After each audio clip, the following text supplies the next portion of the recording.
Hey, what's going on, guys? Schwarzeneggermagic here. Right now I'm going to be showing you the tutorial for my last card trick. Now if you haven't seen that, you can click the link on the screen here. That will take you to it. But I understand, guys. Some of you have phobias. You can't click links on the screen, so you can click the link in the description as well, whichever one floats your boat.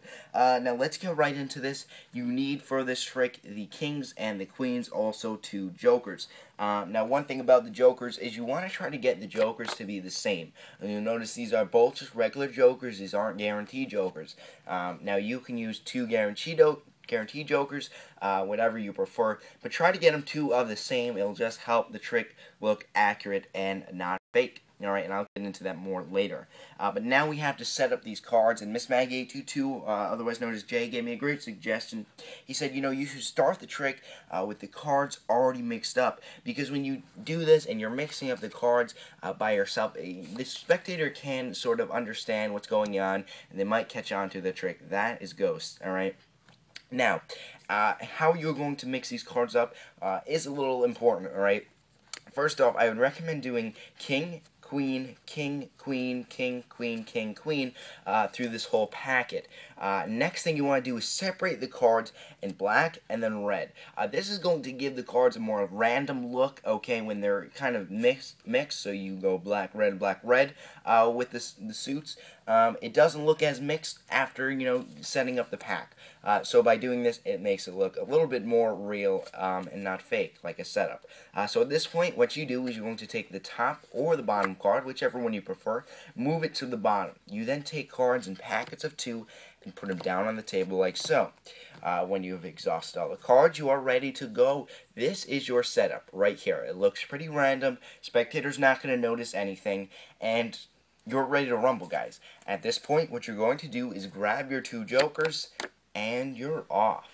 Okay, so the first thing you want to do, the first objective, is show the spectator all these cards are random. Explain that you're going to try to match these guys back up. So in our case, the king of spades with the queen of spades, so on and so forth. You then take out your jokers. You say these jokers are going to help us accomplish this. Right when you show this, you're going to move them to the bottom of the pack and then get a pinky break below the bottom one. So in the end, it's going to end up like this. You have a pinky break below one of them, okay? That is the sneaky move. Once you have a pinky break below the first one, you're going to pick it up right below the break. So you just have one card here. Turn it over and make it look like you have 2 cards. After you've done that, you put that on the bottom. Alright, so at this point, you have the following. You have 1 joker face down. The next joker is face up. The rest of your cards, which are in the setup that we ordered them in. Alright.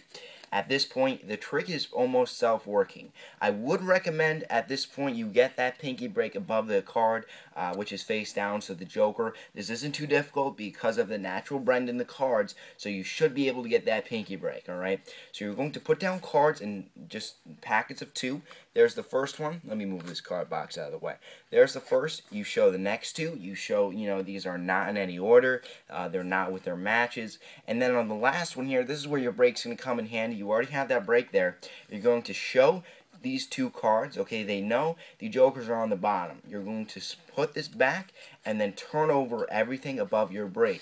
Alright? And now at this point, on the top of the cards, you have a joker followed by your king and queen. Alright, now the thing you have to do differently here is put down 2 cards separately. Instead of putting them down in pairs, which you should have been doing with these 3 packets, you're going to put them down separately like so.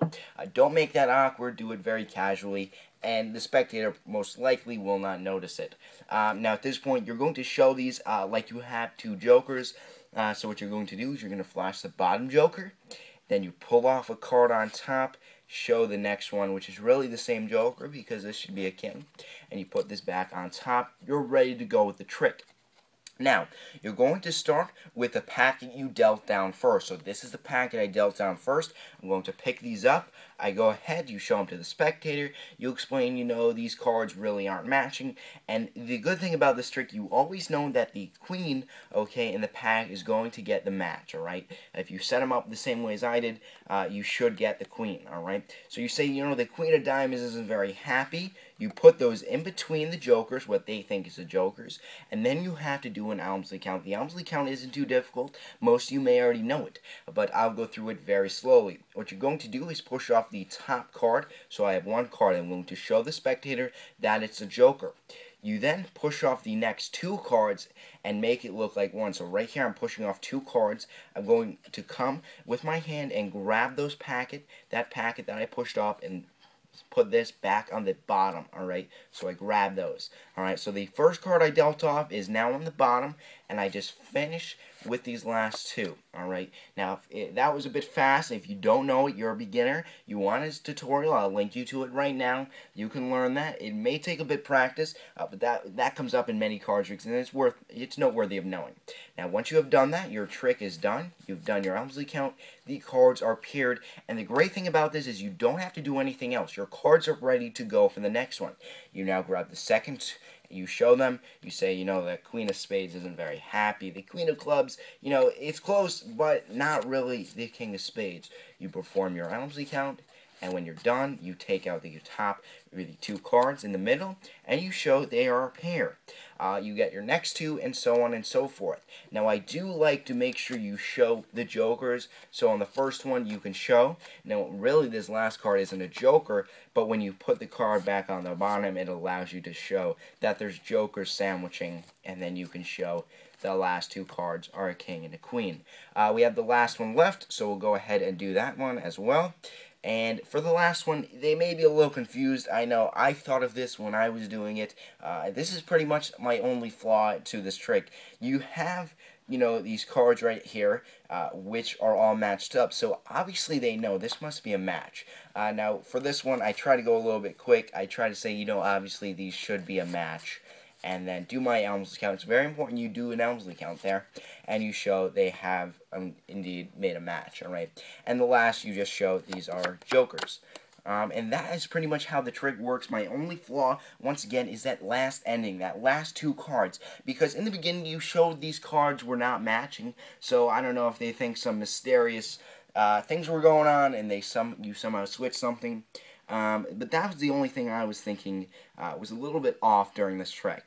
Alright, so that is pretty much how the trick works, guys. It's not too difficult. As long as you can do an Elmsley count, you should be fine with this trick. Now, once again, if you don't know how to do an Elmsley count, you can click the link here. That will take you to it.